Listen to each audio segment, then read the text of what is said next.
According to the 2012 estimate by the National Commission on Muslim Filipinos, or NCMF, there were 10.7 million Muslims in the Philippines. That is approximately 11% of the total population of the archipelago, composed of 7,107 islands. Most Muslims live in parts of Mindanao, Palawan, and the Sulu archipelago, an area known as Bangsamoro or the Moro region, while some have migrated into urban and rural areas in different parts of the country. Islam was first brought by Arab traders in the late 13th and early 14th centuries. 200 years before the Spanish invasion, these Muslim merchants originally came from present-day Malaysia and Indonesia. They landed in Sulu Islands and preached Islam to the indigenous population and built the first mosque in the Philippines in the town of Simunul in Tawi-Tawi in the mid-14th century. The Islamic propagation reached as far as the Kingdom of Tondo in current-day Manila in Luzon in the northern Philippines. It is notable to see that there was no clear record of armed conquest made by the Muslims against the local people, and it seemed that they embraced Islam voluntarily. Muslims believe that the past Muslims were invited into Islam by the good manners possessed by the preachers towards Islam. Different states and colonies embraced Islam without being subjugated by a Muslim military. As time went on, the Muslims prospered under these Muslim states, which had trade relations with nearby islands and even far-off countries like India and China. By that time, the Philippines does not exist yet as a country, rather as a group of islands where different sultanates rule over different lands, where many of these are Muslim governments. The first attempt to conquer the Philippines was made by a Portuguese sailor working for Spain named Ferdinand Magellan in 1521.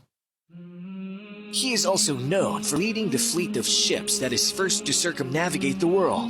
He was able to convert some people to Christianity according to historians, but he failed in Christianizing and conquering Mactan and Cebu in the central Philippines when a local Muslim chieftain, Lapu-Lapu, led a counterattack against the superior fighting force of the Spaniards, who were armored and wielded firearms.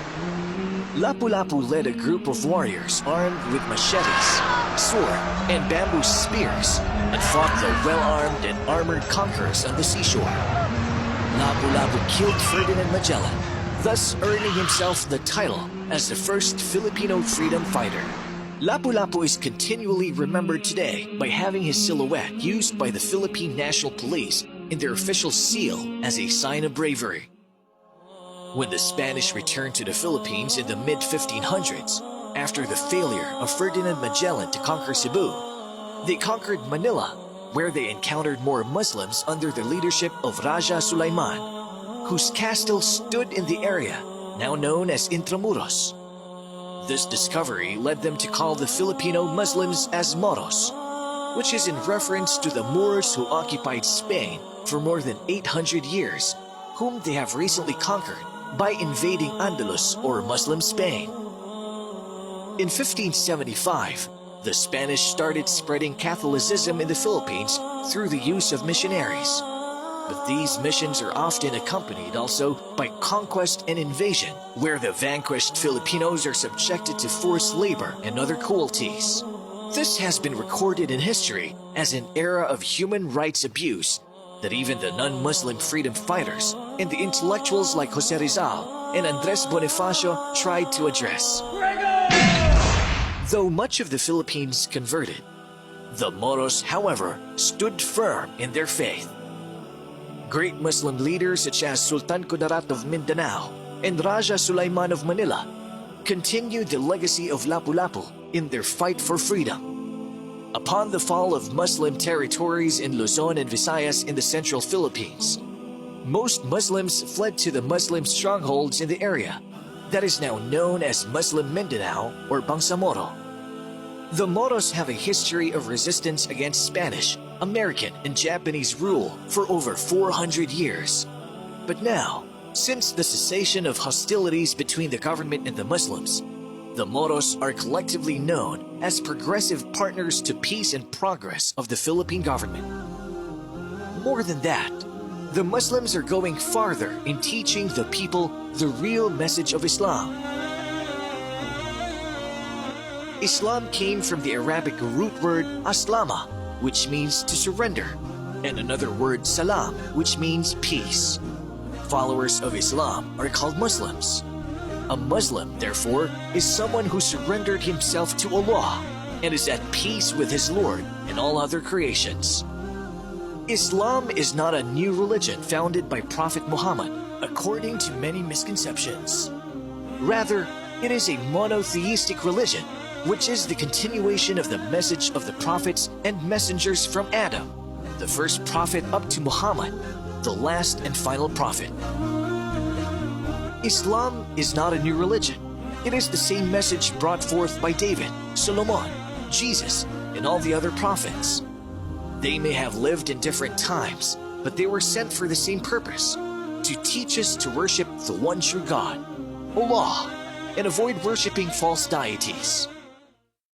Islam has 5 pillars, testifying that there is no God worthy of being worshipped except Allah, establishing Salah, paying Zakah, fasting on Ramadan, and Hajj.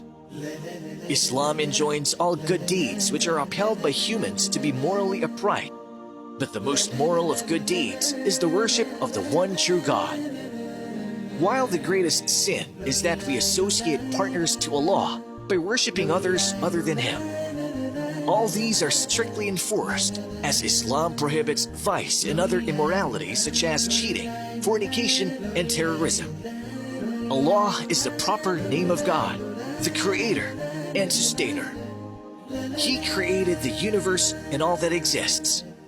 He sent the prophets and messengers and the revelations with them in order to teach mankind to worship Him alone without partners, and to avoid the worship of other gods other than Allah, and to teach us that which is upright and moral. There is no God worthy of being worshipped except Allah. Worshipping Him alone without partners is the purpose of creation. Although Christians call Him as God the Father or Lord, Allah is the same God who created the earth in the Bible. He is the same God that sent the prophets. Muslims believe in all the prophets and messengers, including Adam, Noah, Abraham, Jesus, and the last prophet Muhammad. Prophet Muhammad had miracles the same way other prophets were given the same by Allah, in order for them to prove the validity and authenticity of their message.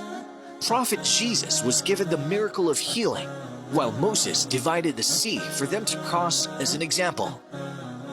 The greatness of the Quran as a miracle is because it is an eternal miracle that we still witness until today.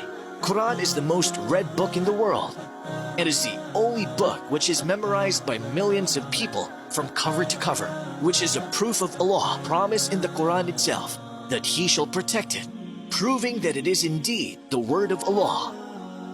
Recently, scientists, Muslims and non-Muslims alike, discovered many scientific miracles in the Quran. The Quran has been speaking about geology, outer space, biology and others since it was revealed 1,400 years ago. A Muslim is a person who surrendered himself to Allah by acknowledging His oneness. He is also subservient to Allah by being obedient to Him and avoiding what He prohibited. He avoids any form of cooperation or having to do with worshipping anything or anyone other than Allah.